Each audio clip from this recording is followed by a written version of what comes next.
নমস্কার বন্ধুরা, আমার একটা নতুন ভিডিওতে তোমাদের সবাইকে ওয়েলকাম। আর প্রথমেই একটা কথা বলি, আমি কিন্তু পুরো সাউন্ডটা অফ করে রেখেছিলাম, কারণ সোনামা প্রচণ্ড জ্বালাচ্ছিল আর করছিল, বকবক করছিল। ওই জন্য আমার সাউন্ডটার থেকে ওর সাউন্ডটা বেশি হয়ে গেছিলো। সেই জন্য আমি যখন এডিট করেছিলাম তখন আমি সাউন্ডটা পুরো অফ করে আবার নতুন করে ভয়েসটা দিয়েছিলাম। তো চলো, আজকে সমস্ত কাজকর্ম রান্নাবান্না সব কিছু কমপ্লিট হয়ে গেছে সকাল সকাল টাইমের মধ্যে। তো ওই জন্য আমি ভাবলাম আলমারিটা গোছাই, আর গোছাতে গোছাতেও তোমাদের সাথে শেয়ার করি, কারণ যেহেতু ডেলি ব্লগ দিচ্ছি ধরো, সেহেতু সমস্ত কি করছি না করছি সবটাই তোমাদেরকে সাথে শেয়ার করি।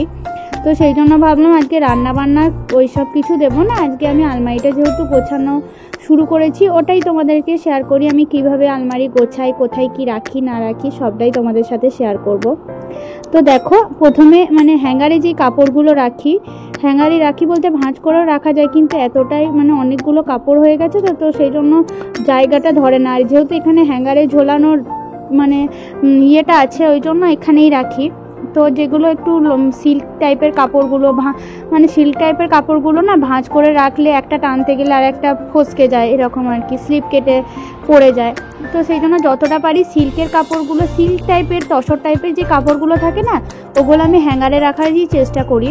তো দেখো, আমি এইভাবে প্রত্যেকটা হ্যাঙ্গারে রেখে দিয়েছি। আর মাঝখানটা একটু হাতে করে ফাঁক করে নিয়ে আর কি সব রাখি, কারণ মাঝখানটা যাতে ভাঁজ না পড়ে, কারণ ভাঁজ পড়ে এইভাবে থাকলে আবার দাগ হয়ে যাবে, ভাঁজ পড়ে যাবে। তো আপাতত আমি হ্যাঙ্গারে এইভাবে সিল্কের টাইপের কাপড়গুলো বা বেনারসি, বিয়ের বেনারসিও যেটা ছিল সেগুলো আমি আপাতত হ্যাঙ্গারেই ঝুলিয়ে রাখলাম। আর তারপরে এই খাপটাই রাখছি আমার নতুন শাড়িগুলো, যেগুলো আমি একবারও ব্যবহার করিনি, ছাপা বলো। আর এই বাক্সের শাড়িটা আমার বিয়েতে পরেছিল, তো সেটাও পরিনি, একদম নতুনই আছে। এই শাড়িগুলো আমার বিয়ে 3-4 বছর হয়েতে চললো, কিন্তু শাড়িগুলো আমার ভাঙা হয়নি। তাঁতের শাড়ি না আমার ভাল লাগে না বলতে আমি মোটা মোটা লাগে, বিরক্ত লাগে।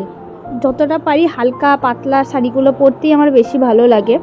তো এগুলো একবারই নতুনই ছিল, সেই জন্য এগুলো রাখলাম। আর ছাপাগুলো এখানে রাখলাম, যেহেতু যে কোথাও গেলে যে ছাপাগুলো পরি সে বাড়িতে আর কি, সেই ছাপাগুলো আমি ওখানে রেখে দিলাম।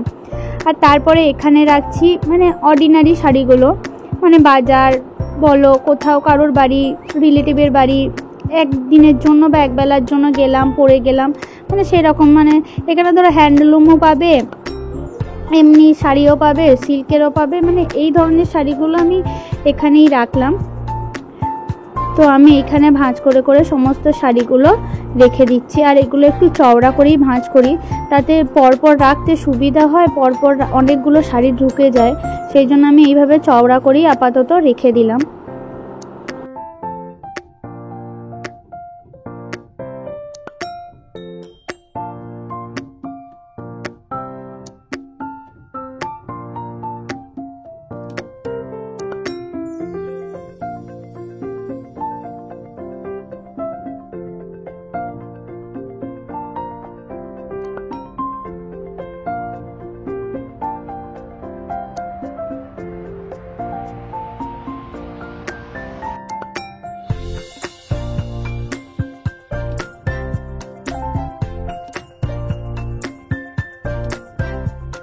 আর সাইডে ফাঁকটাতে ছায়াগুলো রেখে দিচ্ছি। ছায়াগুলো তো ছোট ছোট ভাঁজ থাকে, তো ওই গ্যাপটায় আর কি ছোট ছিল, তো সেই জন্য ভাবলাম ছায়াগুলো ঢুকে যাবে ওখানে, তো ছায়াগুলো রেখে দিই। আর এই ব্যাগটার মধ্যে আমার সমস্ত ব্লাউজ পিস বলো, কাটানো বলো, সমস্ত ব্লাউজ ওই ব্যাগটার মধ্যে আমি রেখে দিই। তো আপাতত আমার শাড়িগুলো এগুলো কমপ্লিট হয়ে গেল, আমার খাপটা কমপ্লিট হয়ে গেল আর কি গোছানো। দেখো, এইদিকে রাখলাম, হ্যাঙ্গারে রাখলাম, আর এইখানে সায়া, ব্লাউজ, কাপড় সব এক জায়গাতে রেখে দিয়েছি। তো চলো, এরপর অন্য খাপগুলো এরপর পরিষ্কার করে নিই। আর কি বলতো, এই ওপরের খাপটা লাগাল পাই না, আমাকে একটু উঠেই তুলতে হয়, খুব তো একটা লম্বা মানুষ নয়, তো সেই জন্য একটু পা দিয়ে উঠিয়ে তুলতে হয়। আমার মতো কারা তোলো এরকম করে, আমি তো ওই নিচেটায় পা দিয়ে ওপরটায় লাগাল পেয়ে যাই, ওই জন্য এইভাবেই উঠে পড়ি। যাই হোক, তো ওখানে একটু ফাইলপত্র, ডায়েরি টাইরি এইসব ছিল ব্যাগটায়, তো সেই জন্য আর বেশি ঘাঁটাঘাঁটি করলাম না ওখানটা। আর এই হ্যাঙ্গারগুলো একটু এক্সট্রা থেকে গেছে, তো সেই জন্য হ্যাঙ্গারগুলো আর কি ওখানে রেখে দিলাম। আর তারপরে একটা পলিথিনে আর কি একটা ব্লাউজ পিসগুলো, যেগুলো শাড়িগুলো ধরো ব্লাউজ পিসগুলো পাতলা টাতলা থাকে, পরা যাবে না আর কি, ভেতরে কাপড় দিলেও ভালো লাগে না, সুতো খুলে যায়, ব্লাউজ পিসগুলো সেইভাবে ভালো হয় না। তো সেই ব্লাউজ পিসগুলো আমি একটা পলিথিনের ভেতরে ভরে রেখেছি।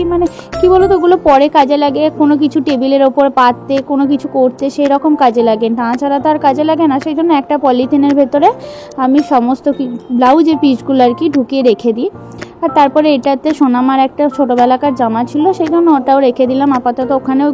ওইগুলো কাজেই লাগে না আর কি, সেই জন্য আপাতত ওখানে ওপরে তুলে দিলাম।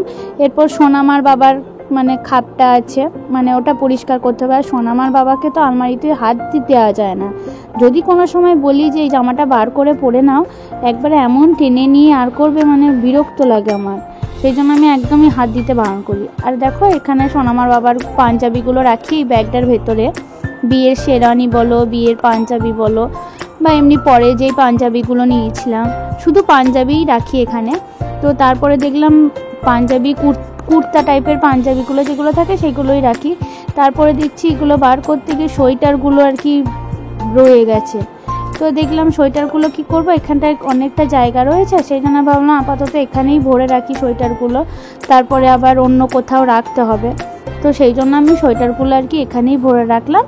এই ব্যাগগুলো যেন আমি ফ্লিপকার্টে কিনেছি, 4টে না 3টে একসাথে দিয়েছিল।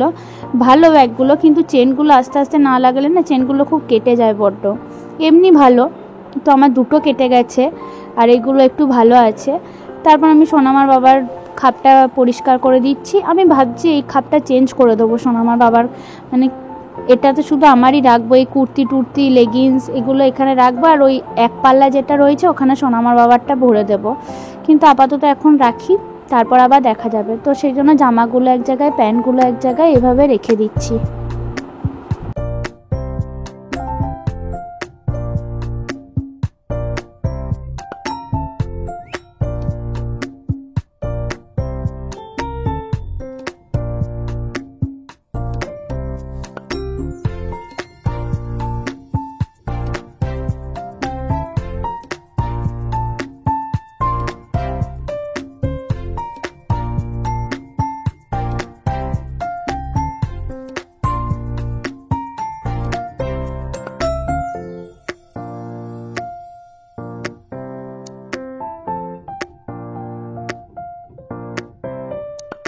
এই খাপটাও মোটামুটি কমপ্লিট হয়ে গেছে। আর নিচের তাকটায় যেন বিছানার চাদর, বেড কভার আর কি, তারপরে তোয়ালে, বালিশের কভার, এইগুলো যেগুলো থাকে এক্সট্রা, তো সেইগুলো আপাতত ভরে রাখি।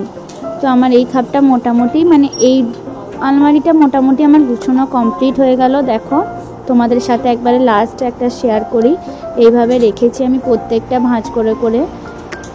আর তোমাদের কেমন লাগলো অবশ্যই আমাকে জানিও। আবার এই দিকটা আছে, এই দিকটা আবার পরে গোছাবো। তো আজকের মতো এই পর্যন্তই। তোমরা সবাই ভালো থেকো, সুস্থ থেকো। জয় জগন্নাথ।